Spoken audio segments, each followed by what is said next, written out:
வானக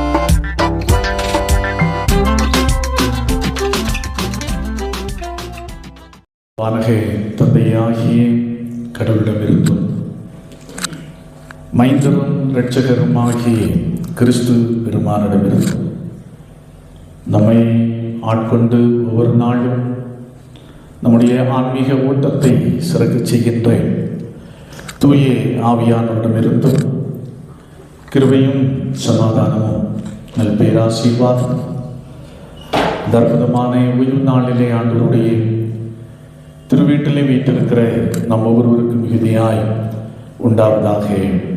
ஆமென். இந்த அற்புதமான வேளையிலே சிந்தனைக்காக கொடுக்கப்பட்டிருக்கிற திருமறை பகுதி முன்பு வாசியை கேட்ட நற்செய்தி பகுதி.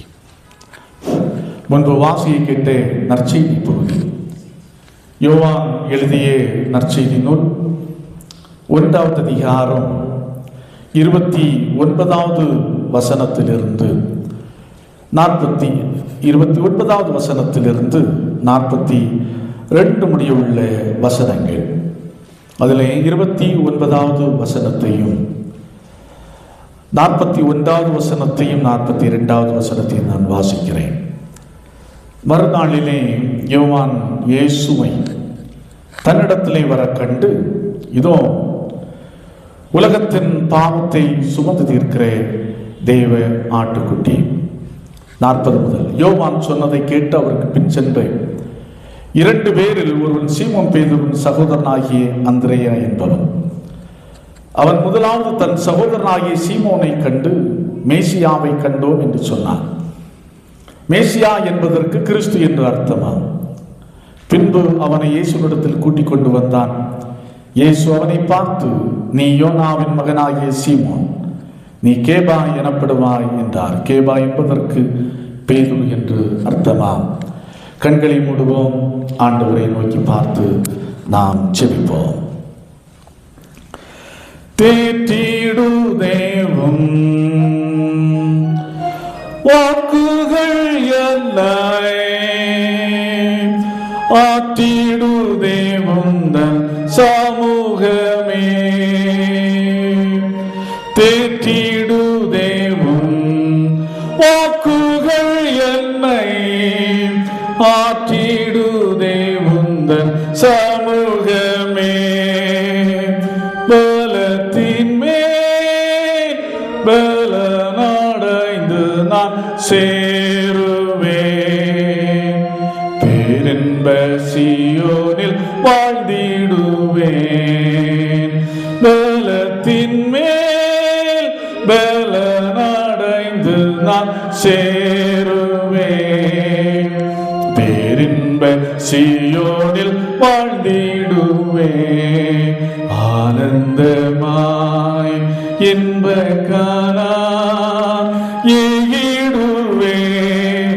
தூய பிதாவின் முகம் தரிசிப்பே. ஆனந்தமாய் இன்ப காணான் ஏகிடுவேன். தூய பிதாவின் முகம் தரிசிப்பே. நாளுக்கு நாள் அற்புதமாய் என்னை தாங்கிடும் நாதன் இயேசு என்னோடிருப்பான். ஆனந்தமாய் இன்ப காணான் ஏகிடுவேன். தூய பிதாவின் முகம் தரிசிப்பேன். தம்முடைய வார்த்தைகளை கொண்டு எங்களை வாழ வைத்துக் கொண்டிருக்கின்ற ஆற்றல் மிகுந்த இறைவா, உம்முடைய வேதத்துக்காக, உம்முடைய வார்த்தைகளுக்காக இந்த வேளையிலே நாங்கள் உமக்கு நன்றி செலுத்துகின்றோம். வேதமே, என்ன சொல்லுவேன்? நின் மாட்சியை கண்முன்னி எழுத்தானால் கரையிலா ஞானம், காந்தி நற்பனி மலை கசந்திடும் வானம், புன்மனமுடையோருக்கும் புகழ்தரும் தானம், புசித்திட புசித்திட ருசித்திடும் பானம். ஆம் கர்த்தாவே, அப்பேற்பட்ட வல்லமை மிக்க வார்த்தைகளை இந்த வேளையிலே நாங்கள் சிந்திக்க இருக்கிறோம். இந்த வார்த்தைகளை கொண்டு எங்களோடு இடைபடும் உம்முடைய வார்த்தைகளுக்காக காத்திருக்கிற அன்பு பிள்ளைகளை உம்முடைய வசனங்களை கொண்டே நீர் ஆசீர்வதியும் ஆட்கொள்ளும். எங்களை தாழ்த்தி அர்ப்பணிக்கிறோம். இயேசுவின் நாமத்தில் ஜெபிக்கிறோம். ஜெபங்கேளும் அன்பு நிறைந்த எங்கள் நல்ல கர்த்தாவே, ஆமென். கிறிஸ்துவுக்குள் அன்பானவர்களே, 2024 ஆண்டு செப்டம்பர் மாதம் என்று நினைக்கிறேன், தமிழ்நாட்டை சேர்ந்த ஒரு கிறிஸ்தவ நடிகர் கிறிஸ்தவத்திலிருந்து இந்து சமயத்திற்கு மதம் மாறினார். கிறிஸ்தவ பக்தி மார்க்கத்திலே வளர்க்கப்பட்டவர், ஆலய ஆராதனைகளிலே பங்கெடுத்த ஒரு நடிகர் இந்து சமயத்திற்கு மாறினார். அவர் வெளிப்படையாக எல்லா மீடியாக்களுக்கும் அவர் வெளிப்படையாக சொன்ன ஒரு காரியம் என்னவென்று சொன்னால், காரணம் ஏன் நீங்கள் கிறிஸ்தவத்திலிருந்து இந்து சமயத்திற்கு நீங்கள் மாறினீர்கள் என்று கேட்டபோது அவர் சொன்ன காரியம், கிறிஸ்தவனாயிருந்து எனக்கு என்ன செய்து விட்டது என்று சொன்னால் போர் அடித்து விட்டது. கிறிஸ்தவனாயிருந்து போர் அடித்து விட்டது என்று சொன்னார். வேறு யாரும் இல்லை, ஆக்டர் நடிகர் லிவிங்ஸ்டன் தான் அவர்கள். அப்போ எண்ணி நாம் பார்க்க வேண்டும், ஞானஸ்நானம் பெற்ற ஒரு கிறிஸ்தவர், ஆலய ஆராதனைகளிலே பங்கெடுத்தவர், ஜபதபங்களிலே பங்கெடுத்த ஒரு மனிதர் சொல்லுகிறார், கிறிஸ்தவனாக இருந்து எனக்கு என்ன செய்து விட்டது, போர் அடித்து விட்டது அப்படின்னு வெளிப்படையாக சொல்லுகிறார். அப்போ உண்மையாகவே நாம் சிந்தித்து பார்க்க வேண்டும். அவர் பெயரளவிலே பெயருக்காக ஒரு கிறிஸ்தவ மதத்தவராகத்தான் இருந்திருக்கிறாரே ஒழியே அவர் கிறிஸ்துவினுடையவராக இல்லை. அது மட்டும் தெளிவாக தெரிகிறது அவருடைய பேட்டியிலிருந்து. கிறிஸ்தவனாக இருப்பது யாருக்கும் இருந்துட்டு போகலாம், ஆலய ஆராதனையிலே பங்கெடுக்கலாம், காணிக்கை கொடுக்கலாம், ஜெபம் செய்யலாம். ஆனால் அதெல்லாம் ஒரு அடையாளமாகத்தான் இருக்குமே ஒழியே கிறிஸ்தவனாய் இருப்பது என்பது முற்றிலும் மாறுபட்ட ஒன்று. இன்றைக்கு உரிய சிந்தனைக்குரிய பகுதி என்ன சொல்லுகிறது, எதற்கு நம்மை அழைக்கிறது என்று சொன்னால், கிறிஸ்துவனுடையவனாய் கிறிஸ்துவின் உடையவனாய் வாழ்வதற்கு நமக்கு அழைப்பு விடுக்கின்றது. அப்போ கிறிஸ்துவனுடையவனாய் எப்படி இருப்பது, நமக்கு முன்வைக்கப்பட்டிருக்கிற கேள்வி அதுதான். அப்போ நான் ஆலயத்துக்கு வருகிறேன் ஐயா, காணிக்கை கொடுக்கிறேன் ஐயா, எல்லாவற்றிலையும் நான் பங்கெடுக்கிறேன், அப்போ நான் கிறிஸ்துவனுடையவன் அல்லவா இல்லையா அப்படின்ற ஒரு கேள்வி. அடுத்தது கேள்வி, அப்படி என்று சொன்னால் நான் ஒருவேளை கிறிஸ்துவனுடையவனாய் இல்லை என்று சொன்னால் கிறிஸ்துவனுடையவனாய் நான் இருப்பதற்கும் வாழ்வதற்கும் என்ன செய்ய வேண்டும்? அதற்கான பதிலை தான், இந்த கேள்விகளுக்கான பதிலை தான் இந்த நாளுக்குரிய சிந்தனைக்குரிய பகுதி நமக்கு மிக தெளிவாக தருகிறது. இந்த பகுதியை அடிப்படையாக வைத்து 3 காரியங்களை தொட்டு வைத்து இந்த நாளுக்கான இறைச்செய்தியை நான் நிறைவு செய்ய ஆசிக்கின்றேன். முதலாவது வாசிப்பை பார்க்கலாம். 29வது வசனம். மறுநாளிலே யோவான் இயேசுவை தன்னிடத்தில் வர கண்டு இதோ உலகத்தின் பாவத்தை சுமந்து தீர்க்கிற தேவ ஆட்டுக்குட்டி. 30வது வசனத்தையும் வாசிங்க. எனக்கு பின் ஒருவர் வருகிறார், அவர் எனக்கு முன்னிருந்தபடியால் என்னிலும் மேன்மை உள்ளவர் என்று நான் சொன்னேனே, அவர் இவர்தான். பாருங்கள், அடுத்ததாக 33வது வசனம், 34வது வசனம், இவரே தேவனுடைய குமாரன் என்று சாட்சி கொடுத்து வருகிறேன் என்று சொல்லி இருக்கிறார். அன்பானவர்களே, நாம் கிறிஸ்துவின் உடையவர்களாய் இருப்பதற்கும் வாழ்வதற்கும் நமக்கு அடிப்படை தேவை கிறிஸ்துவை பற்றிய அறிவு தெளிவு தேவை. கிறிஸ்துவை பற்றிய அறிவு தெளிவு நமக்கு தேவை. ஒருவேளை நாம் கிறிஸ்தவர் என்று சொல்லிக் கொள்ளலாம், ஆனால் இயேசு கிறிஸ்துவை நம்முடைய வாழ்க்கையிலே நாம் யாராக பார்க்கிறோம்? இங்கே பாருங்கள், யோவான் ஸ்நானகன் கிறிஸ்துவை பற்றி எவ்வளவு பெரிய அறிவு தெளிவோடு இருந்தார் என்பதை நாம் தெளிவாய் கண்டுகொள்ள முடியும். அவருடைய போதனையை கேட்க, அவருடைய யோவான் ஸ்நானகனுடைய சத்தத்தை கேட்க ஏராளமான கூட்டத்தார் எல்லா நிலையிலிருந்து, கடை நிலையிலிருந்து சமூகத்தின் உச்சகட்ட நிலையிலே வாழ்ந்து கொண்டிருந்த மக்கள் வரையிலும் யோவான் ஸ்நானகனுடைய போதனையை கேட்க திரளாக கூடி வந்தார்கள். ஆனால் இயேசு கிறிஸ்துடைய விஷயத்தில் ரொம்ப தெளிவாக இருந்தார். அவருடைய சத்தத்தை கேட்டுக் கொண்டிருந்த ஜனங்கள் நடுவிலே இயேசு கிறிஸ்துவை பார்த்து மிக அழுத்த திருத்தமாக சொன்னார். இயேசு கிறிஸ்துவை குறித்து சொன்னார். என்ன சொன்னார்? இதோ உலகத்தின் பாவத்தை சுமந்து தீர்க்கிற தேவ ஆட்டுக்குட்டி. எப்படி சொல்லுகிறார்? தேவ ஆட்டுக்குட்டி அப்படி என்று சொல்லுகிறார். ஏன் தேவ ஆட்டுக்குட்டி அப்படி என்று சொல்லுகிறார் என்று நாம் புரிந்து கொள்ள வேண்டும். ஆதியாகம புஸ்தகம் 22வது அதிகாரத்தை நாம் வாசித்து பார்க்கின்ற போது, ஆபிரகாம் தன்னுடைய ஒரே பேரான மகனை பலியிடுவதற்காக கொண்டு போகிறார். அப்போ கடவுளுடைய கட்டளை என்ன? நீ உன் மகனை நீ பலியிட வேண்டும் என்பதுதான் கடவுள் ஆபிரகாமுக்கு கொடுத்த கட்டளை. அதை நிறைவேற்ற அவன் கடந்து சென்று கொண்டிருக்கிறான். அப்போ ஒரே மகன் கேட்கிறான், டாடி கத்தி இருக்கு, விறகு இருக்கு, தீ இருக்கு, எல்லாமே இருக்கு, ஆனால் பலியிடுவதற்கு ஆட்டுக்குட்டி எங்கே? ஆட்டுக்குட்டி எங்கே அப்படின்னு கேட்கிறான். அவன் கத்தை பார்த்துக்கொள்ளவா? கடைசியாக கடவுள் ஈசாக்கை பலியிட அனுமதிக்கவில்லை.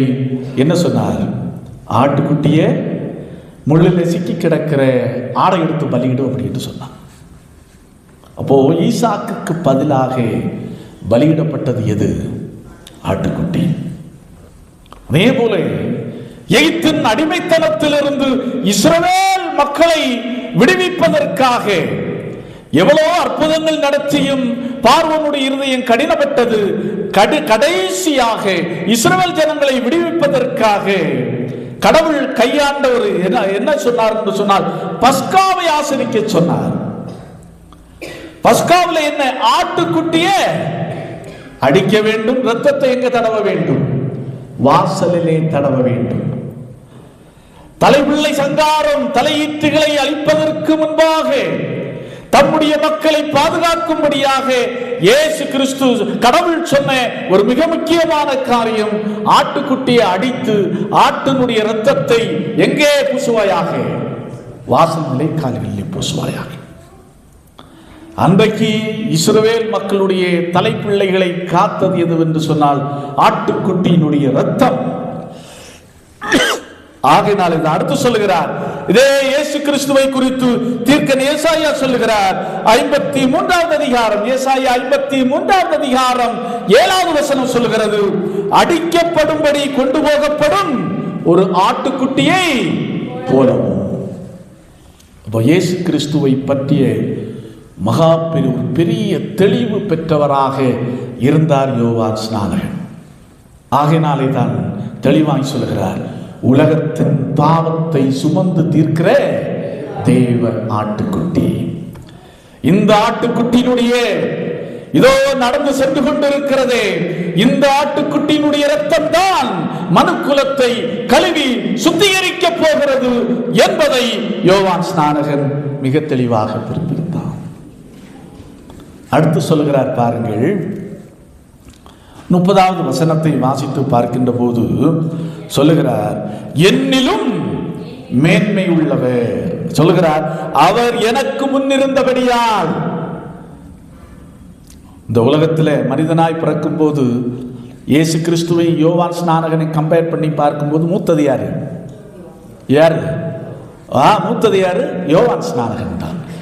அதே யோவான் ஸ்நானகன் இயேசு கிறிஸ்துவை குறித்து சொல்லுகிறார், எனக்கு முன்னிருந்தபடியால்,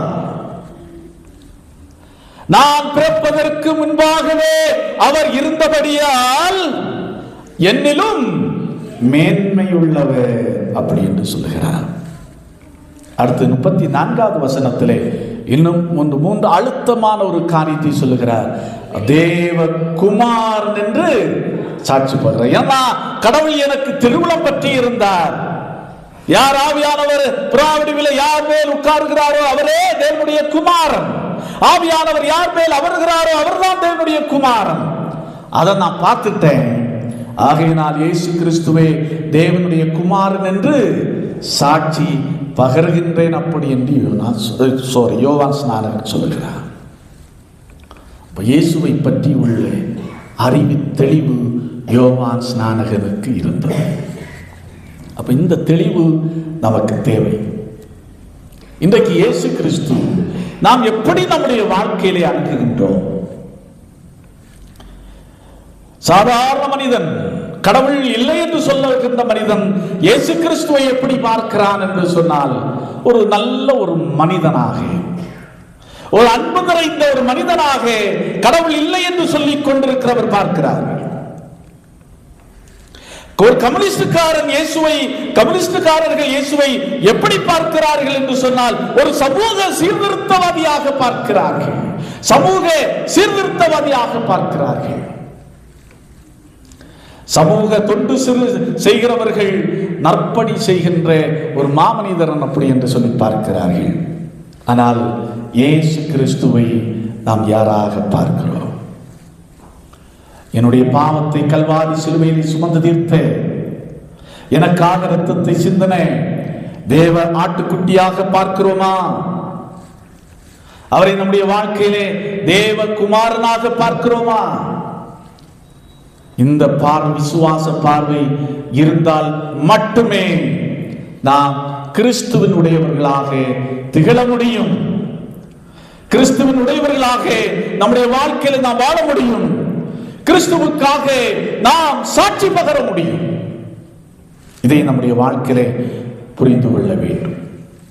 அப்ப கிறிஸ்துவனுடையவர்களாய் இருப்பதற்கு நான் பின்பற்றுகிற குரு யார், அவை எப்பேற்பட்டவை என்கிற அறிவு தெளிவு நமக்கு தேவை.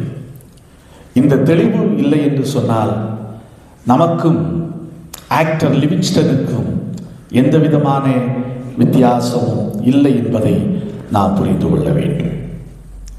அடுத்ததாக வாசியுங்கள், 37வது வசனத்தை வாசியுங்கள். அவன் அப்படி சொன்னதை அவ்விரண்டு சீஷரும் கேட்டு இயேசுவுக்கு பின் சென்றார்கள். 38வது வசனம். இயேசு திரும்பி அவர்கள் பின் செல்கிறதை கண்டு, என்ன தேடுகிறீர்கள் என்றார்.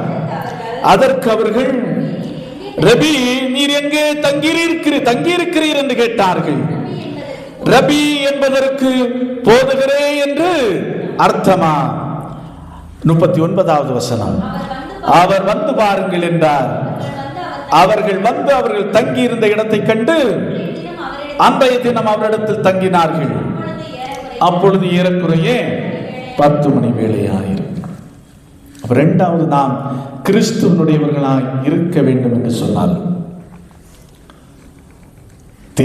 அவரை தேடி அவரோடு தங்கி அவரிடத்திலே கற்றுக்கொள்ள வேண்டும். அவரை தேடி அவரோடு தங்கி அவரிடத்திலிருந்து கற்றுக்கொள்கிறவனால் மட்டும்தான் நாம் கிறிஸ்துவனுடையவர்களாக இருக்க முடியும். பாருங்கள், யோவான் இயேசுவை சுட்டிக்காட்டி சொன்னான், இதோ உலகத்தின் பாவத்தை தேவ ஆட்டுக்குட்டி அப்படின்னு சொன்னதான் உண்டு. யோவானிடத்திலிருந்து 2 சீடர்கள் அப்படியே மாறி உடனே யாரை பின்பற்றுகிறார்கள்? இயேசுவை பின்பற்றுகிறார்கள். அதில் ஒருவருடைய பெயர் குறிப்பிடப்பட்டு இருக்கிறது. யாரு? ஒருவருடைய பெயர் ஆண்ட்ரூ, அந்திரேயா என்று குறிப்பிடப்பட்டு இருக்கிறது. ஒருவருடைய பெயர் குறிப்பிடப்படவில்லை. ஆனால் என்ன சொல்லுகிறார்கள் என்று சொன்னால், வேத வல்லுநர்கள் அதில் ஒருவர் நிச்சயமாகவே இந்த அப்போஸ்தலனாகிய இந்த நற்செய்தி நூலை எழுதிய யோவானாகத்தான் நிச்சயமாக இருக்க வேண்டும் அப்படி என்று சொல்லுகிறார்கள். எப்படியா இருக்கட்டும், அவர்கள் என்ன செய்கிறார்கள்? இயேசுவை பின்பற்றுகிறார்கள். யோவானும் ஒன்றும் சொல்லவில்லை. நன்றாய் கவனிக்க வேண்டும். என்னிடத்திலிருந்து 2 சீடர்கள் கலந்து போகிறார்களே என்று யோவான் ஸ்நானகன் கோபப்படவில்லை, ஆத்திரப்படவில்லை. யோவானிலிருந்து கலந்து தன்னை பின்பற்றி வருகிற தன்னிடத்திலே வந்த இயேசு கிறிஸ்து பார்க்கிறார். அவரும் நீங்க அவரிடத்திலே போங்கள் என்று திருப்பி அனுப்பவில்லை. பாருங்கள், தன்னிடத்திலே பின்பற்றி வந்தவர்களை பார்த்து கேட்டார், என்ன தேடுகிறீர்கள், என்ன தேடுகிறீர்கள் அப்படி என்று இயேசு கிறிஸ்து அவர்களை பார்த்து கேட்டார். பரிசேயர் வேத பாரகனை போல் நியாய பிரமாணத்தை தேடுகிறீர்களோ? சதுசேயர்களை போல் அரசியல், அதிகாரம், செல்வம், புகழ் இவைகளை நீங்கள் தேடுகிறீர்களோ? செலுத்தியர்களை போல ரோம ஆட்சியை அகற்றிவிட்டு யூதர்கள் கைப்பற்றி அதை ஆள வேண்டும் என்பதற்காக என்னை தேடுகிறீர்களோ? அப்படி என்று இயேசு கிறிஸ்து அவர்களை பார்த்து கேட்கிறார். அப்ப எதற்காக என்ன தேடுகிறீர்கள்? எதற்காக என்னிடத்துல நீங்க வாரீங்க? அப்படி என்று, அல்லது பாவம் நீங்க ஒளியை நீங்கள் பாவம் நீக்கும் ஒளியை நீங்கள் தேடி வருகிறீர்களோ என்பதற்காக அவர் கேட்டார். அவர் சொன்னார், நீ ஆண்டவரே, நீ எங்கே தங்கி இருக்கிறீர்? பாருங்க, அவர்களோடு போகிறார்கள். வழியருகே மேட்டர்களை, விஷயங்களை கேட்டெல்லாம் தெரிந்து கொள்ளவில்லை. அவரோடு போய் என்ன செய்கிறார்கள்? தங்குகிறார்கள். அவரோடு தங்கி கற்றுக்கொள்கிறார்கள். அவரோடு தங்கி கற்றுக்கொள்கிறார்கள். அப்படி என்று சொன்னால், கிறிஸ்துவை உண்மையாக தேடுகிறவன், கிறிஸ்துவோடு தங்குகிறவன், கிறிஸ்துவனிடத்திலிருந்து கற்றுக்கொள்கிறவன் மட்டுமே கிறிஸ்துவனுடையவனாக திகழ முடியும். சகைவை எடுத்து பாருங்கள். எப்படியாவது நான் இயேசுவை என்ன செய்ய வேண்டும்? பார்க்க வேண்டும். உள்ளம் தேடுகிறது. கூட்டம் அதிகமாக இருக்கிறது. எத்தனையோ ஜனங்கள் வருகிறார்கள். ஆனால் தேடுகின்ற உள்ளம் சகைவிடத்திலே இருக்கிறது. அந்த தேடுகின்ற உள்ளத்தோடு கூட்டத்தின் நடுவில் போறார். நிச்சயமா இவரை என்ன செய்ய முடியாது? பார்க்க முடியாது. பார்க்க முடியாது. காட்டத்தி மரத்தின் மேலே ஏறுகிறார். இயேசு அவனை அழைக்கிறார். எங்கே அழைத்து கொண்டு போகிறார்? அவனுடைய வீட்டுக்கு அழைத்து கொண்டு போய், வா, உன்னுடன் நான் என்ன செய்ய வேண்டும்? தங்க வேண்டும். அங்கே என்ன நிகழ்கிறது பாருங்கள். அவனுடைய வாழ்க்கையில பெரிய மாற்றம். அவனே சொன்னான், தன்னுடன் வந்த தங்கின இயேசுவை பார்த்து அவன் சொன்னான், நான் யாரிடத்தில் அநியாயமாவது வாங்கினதுண்டானால் நாளத்தனையாய் திருப்பி கொடுக்கிறேன். இயேசுவை தேடுகிறவனும் இயேசுவோடு தங்குகிறவனும் அவரிடத்திலிருந்து கற்றுக்கொள்கிறவனுடைய வாழ்க்கை முற்றிலுமாக மாறுபட்ட வாழ்க்கையாக, ஒரு திருப்புமுனை நிறைந்த வாழ்க்கையாக அமையும். நாம் இதிலிருந்து கற்றுக்கொள்ள வேண்டும். எந்த அளவிற்கு தேடுகிறோம், எந்த அளவிற்கு அவரோடு நாம் நேரத்தை செலவிடுகிறோம், எந்த அளவிற்கு அவருடைய பாதத்தில் இருந்து நாம் கற்றுக்கொள்ளுகிறோம் என்பதை நாம் எண்ணி பார்க்க வேண்டும், நாம் சிந்தித்து பார்க்க வேண்டும். முதல்ல இன்ட்ரோடக்ஷன்ல ஒரு நெகட்டிவான ஒரு கேரக்டர் நான் சொன்னேன். அது நெகட்டிவ். செக்ரட்டரி நினைப்பார், என்ன ஐயா எப்பவுமே நெகட்டிவாக சொல்லிட்டு இருக்கார். இப்போது ஒரு பாசிட்டிவான கேரக்டர் நான் சொல்கிறேன். ஒரு இதிலிருந்து ஒரு கிறிஸ்தவனாக இருந்து இந்து சமயத்து மாறினவரை பற்றி சொன்னேன். இப்போது தென்னிந்திய நடிகை மோகினி என்ற ஒரு நடிகை இருக்கிறார். அந்த நடிகை பிராமின், ரொம்ப ஸ்டான்ஸ் பிராமின் ஹிந்து ஃபேமிலி சார்ந்தவர்கள். அவர்கள் இயேசு கிறிஸ்துவை ஏற்றுக்கொண்டு ஞானஸ்நானம் பெற்று ஒரு பிரசங்கியாக இன்றைக்கு வாழ்ந்து கொண்டிருக்கிறார்கள். அவர்கள் மட்டும் கன்வெர்ட் ஆகவில்லை, அது தொடர்ந்து அவருடைய கணவர் அவருடைய 2 மகன்கள் 2 பேருமே கிறிஸ்தவத்தை தழுவி கொண்டார்கள். அதற்கு அவர்கள் சொல்லுகிற சாட்சி, நடிகை மோகினி சொல்லுகின்ற சாட்சி அப்படி என்று சொன்னால் என்ன சொல்கிறார்னா, நான் வாழ்க்கையிலே நிம்மதியற்றவனாக இருந்தேன். என்னுடைய வாழ்க்கையில் நான் சமாதானத்துக்காக, குடும்பத்தில் நான் சமாதானத்துக்காக இயங்கினேன். ஏதோ செய்து பார்த்தேன், ஒன்றும் நடக்கவில்லை. கடைசியாக யாரை தேடினேன்? இயேசுவை தேடினேன். அவருடைய வார்த்தை திருமறையை திறந்தேன். அவருடைய வார்த்தைகளை நான் என்ன செய்தேன்? கற்றுக்கொண்டேன். அவருடைய குரலை கேட்டேன். அவரை நான் தரிசித்தேன். என்னுடைய வாழ்க்கையை நான் இயேசுவுக்கு ஒப்பு கொடுத்தேன். அப்ப உண்மையாகவே யார் கிறிஸ்துவை தன்னுடைய வாழ்க்கையில சுவைக்க முடியும், ருசித்து அவன் கிறிஸ்துவனுடையவனாய் வாழ முடியும் என்று சொன்னால், உண்மையான இருதயத்தோடு அவரை தேடுகிறவனும் அவருடைய சமூகத்தில் நேரத்தை செலவிடுகிறவனும் அவரிடத்திலிருந்து கற்றுக்கொள்ளுகிறவனால் மட்டுமே.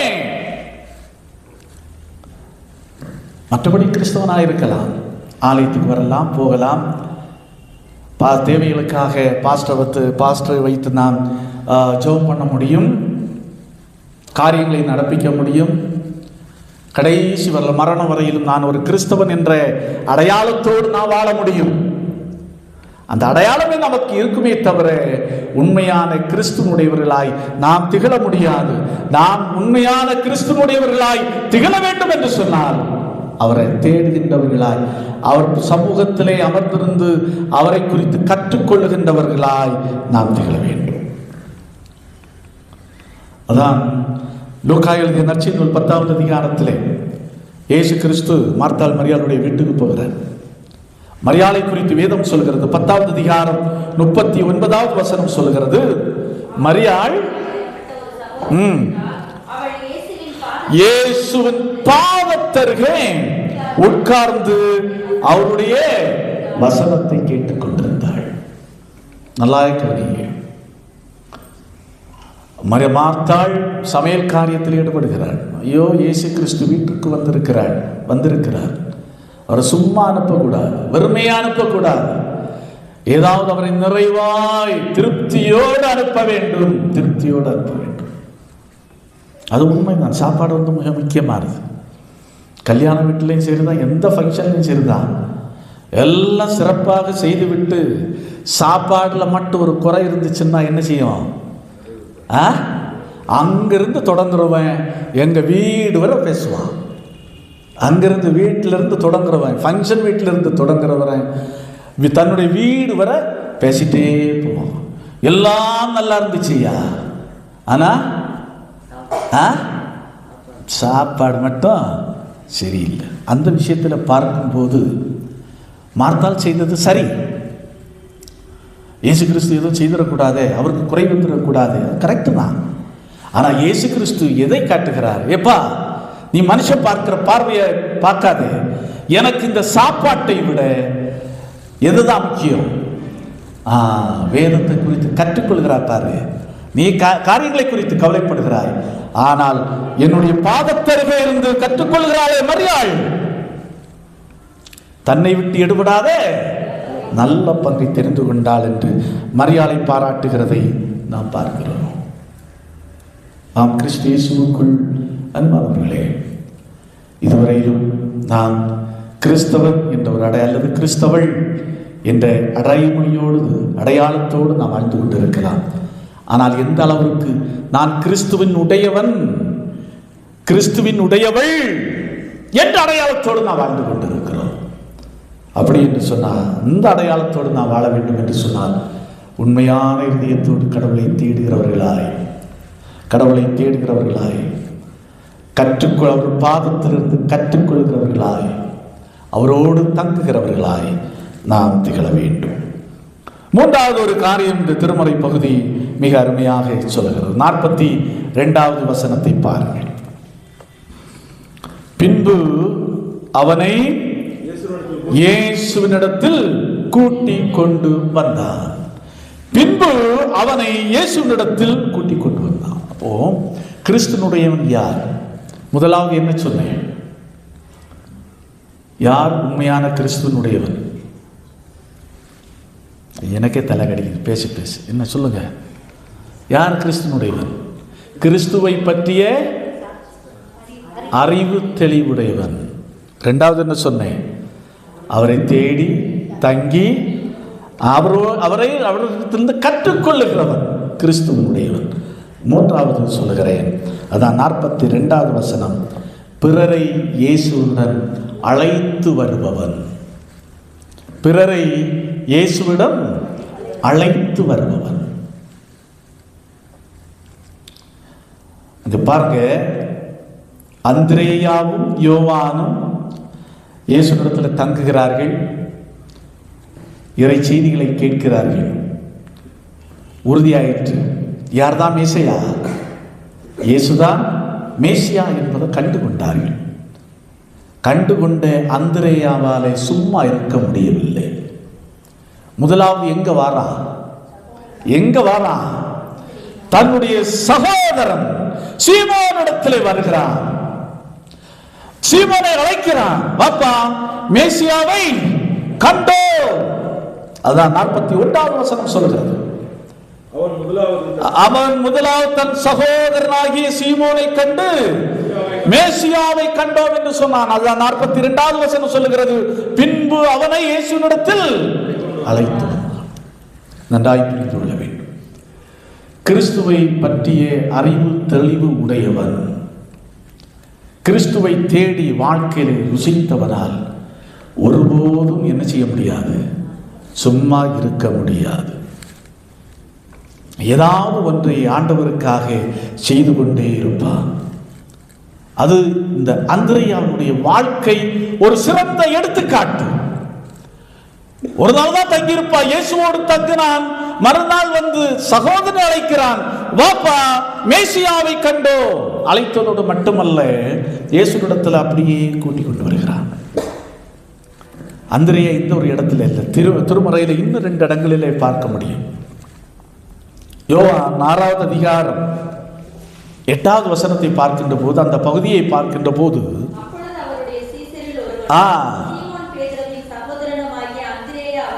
அந்திரேயா அவரை நோக்கி, அங்கே ஒரு பையன் இருக்கிறான்,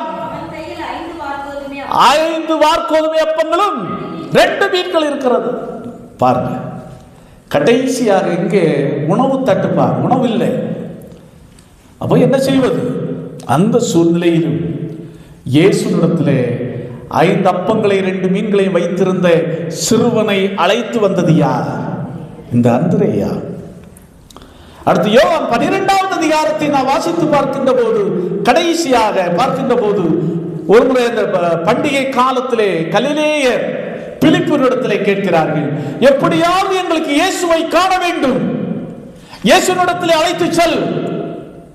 ஆனால் முடியல. பிலிப்பு யாருடைய உதவியை நாடுகிறார்? அந்திரேயாவுடைய உதவியை நாடுகிறார். எப்ப இப்படி சொல்லுகிறார்கள்? என்ன செய்வதற்கு? அந்திரேயா இயேசுவினிடத்திலே அந்த யார கிரேக்கர்களை அழைத்து கொண்டு வருகிறார். நாம் கிறிஸ்துவுக்குள் அன்பானவர்களே, நாம் யோசித்து பார்க்க வேண்டும். ஆண்டவர் திருச்சபைக்கு தந்திருக்கிற மிக முக்கியமான பொறுப்பு என்ன பொறுப்பு? என்ன பொறுப்பு? அழைத்து வர வேண்டிய பொறுப்பு, கொண்டு வர வேண்டிய பொறுப்பு. அதான் FMBB மிஷனரி இயக்கத்தில் ஒரு அருமையான ஒரு பாடல் உண்டு.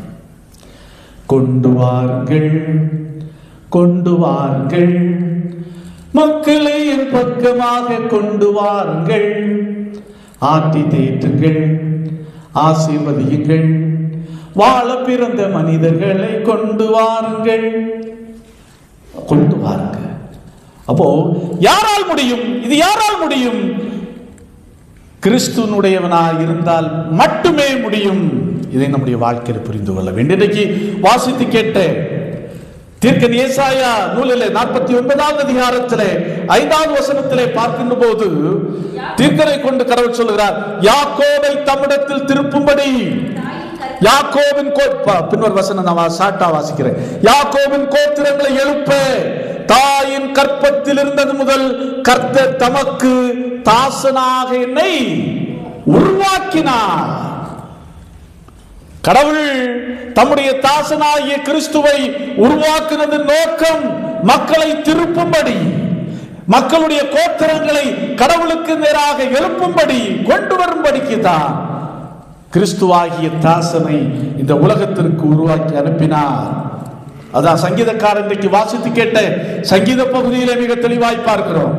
சொல்லுகிறார், உம்முடைய நீதியை நான் என் இருதயத்திற்குள் மறைத்து வைக்கவில்லை, உமது கிருபையையும் உமது உண்மையையும் மகா சபைக்கு அறியாதபடிக்கு நான் ஒளித்து வைக்கவில்லை. நான் ஒளித்து வைக்கவில்லை. வெளிப்படையாக எல்லாவற்றையும் நாம் பெற்றவைகளை, பெற்ற காரியங்களை, பெற்ற அனுபவங்களை நான் மக்களிடத்தில் சொல்லுகிறேன்.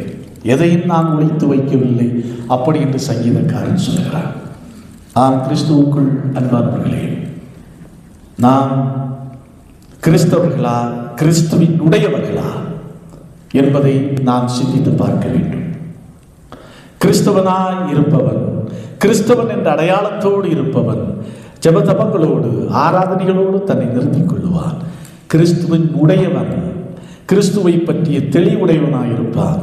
கிறிஸ்துவை தேடுகின்றவனாய், அவரை குறி கற்றறிகின்றவனாய் மட்டுமல்ல, பிறரை தன்னிடத்திலே அவருடைய சமூகத்திலே அழைத்து வருகின்றவனாக இருப்பார். நம்முடைய திருச்சபை எத்தனாவது ஆண்டு? 95வது ஆண்டை நான் ஆசரிக்க போகிறோம். நாம் கொண்டு வந்திருக்கிறோமா, விரட்டி அனுப்பி இருக்கிறோமா? நாம் யோசித்து பார்க்க வேண்டும். 95 ஆண்டு காலம் எப்படி கடந்து வந்திருக்கிறோம் என்பதை யோசித்து பார்க்கிறவர்களே, எத்தனை பேரை பாஸ்ட் இஸ் பாஸ்ட், எல்லாம் கடந்தவை கடந்தவையாக இருக்கட்டும், இனி நடப்பவை எப்படி இருக்கட்டும், நல்லவையாக இருக்கட்டும். இந்த நாளிலே ஒரு தீர்மானம் எடுப்போம். நான் கேட்டு பார்ப்போம். முதலாவது கேட்டு பார்ப்போம், எத்தனை பேரை நான் கொண்டு அழைத்து வந்திருக்கிறேன். வாப்பா, மேசியா ஒருவர் இருக்கிறார், இரட்சகர் ஒருவர் இருக்கிறார், அவருடைய சமூகத்திற்கு வா அப்படின்றது எத்தனை பேரை நாம் அழைத்து வந்திருக்கிறோம். இல்லை என்று சொன்னால் ஒரு தீர்மானத்தோடு நாம் கடந்து செல்வோம். கிறிஸ்தவர்களாக அல்ல, கிறிஸ்துவினுடையவர்களாக நாம் வாழ்ந்து சாட்சி பகருவோம். நிச்சயம் ஆண்டவர் நம்மை ஆசீர்வதிப்பார். விதமான ஒரு வாழ்வுக்கு நேராக கடவுள் நம்மை தூயாவியானதை கொண்டு சக்திப்படுத்தி பலப்படுத்தி வழி நடத்துவாராக. ஆமென். எல்லாவற்றுக்கும் மேலான தெய்வ சமாதானம் உங்கள் இருதயங்களையும் சிந்தனைகளையும் கிறிஸ்து இயேசு நாமத்தால் காத்துக் கொள்வதாக. ஆமென்.